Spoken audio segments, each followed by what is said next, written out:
ಶಿವಮೊಗ್ಗ ನಗರದ ಟೀಚರ್ಸ್ ಕಾಲೋನಿಯಲ್ಲಿ June 24ರಂದು Vinobanagar police ಠಾಣೆ ವತಿಯಿಂದ ಜನಸಂಪರ್ಕ ಸಭೆ ಆಯೋಜಿಸಲಾಗಿತ್ತು. Probationary sub inspector Udaykumar Bhandari, ಸಹಾಯಕ ಸಬ್ ಇನ್ಸ್ಪೆಕ್ಟರ್ ರಾಜೇಶ್, ಸಿಬ್ಬಂದಿ ಆಕಾಶ್ ಟಿ ಅವರು ಭಾಗವಹಿಸಿದ್ದರು.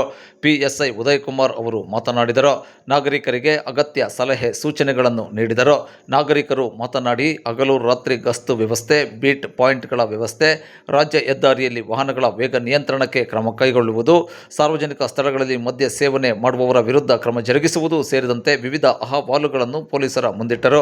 ಈ ಕುರಿತಂತೆ ಕಾಲಮಿತಿಯೊಳಗೆ ಕ್ರಮ ಕೈಗೊಳ್ಳಲಾಗುವುದು ಎಂದು ಪಿಎಸ್ಐ ಉದಯಕುಮಾರ್ ಅವರು ಭರವಸೆ ನೀಡಿದರು. ಇದೇ ವೇಳೆ ಎಸ್ಎಸ್ಎಲ್ಸಿ ಪರೀಕ್ಷೆಯಲ್ಲಿ ಉತ್ತಮ ಸಾಧನೆ ಮಾಡಿದ ವಿದ್ಯಾರ್ಥಿನಿ ಅಕ್ಷತಾಗೆ ಆತ್ಮೀಯವಾಗಿ ಸನ್ಮಾನಿಸಲಾಯಿತು.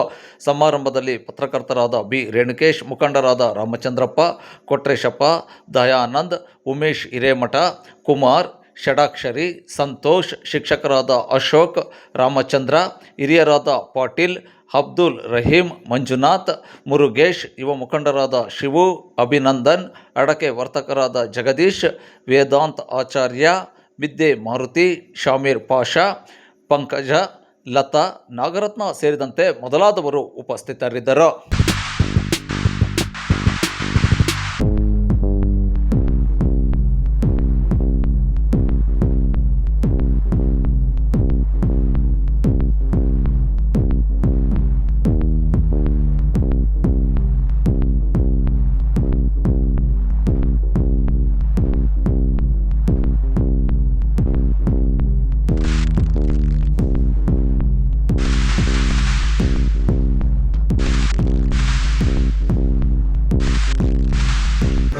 ಒಂಟಿ ಮನೆ ಅಂತಂದೇಳಿ ಒಂದು ಇನಿಷಿಯೇಟಿವ್ ಮಾಡಿದ್ದಾರೆ. ಅದು ವಾಟ್ಸಪ್ ನಂಬರ್ ಮಾಡಿದ್ದಾರೆ.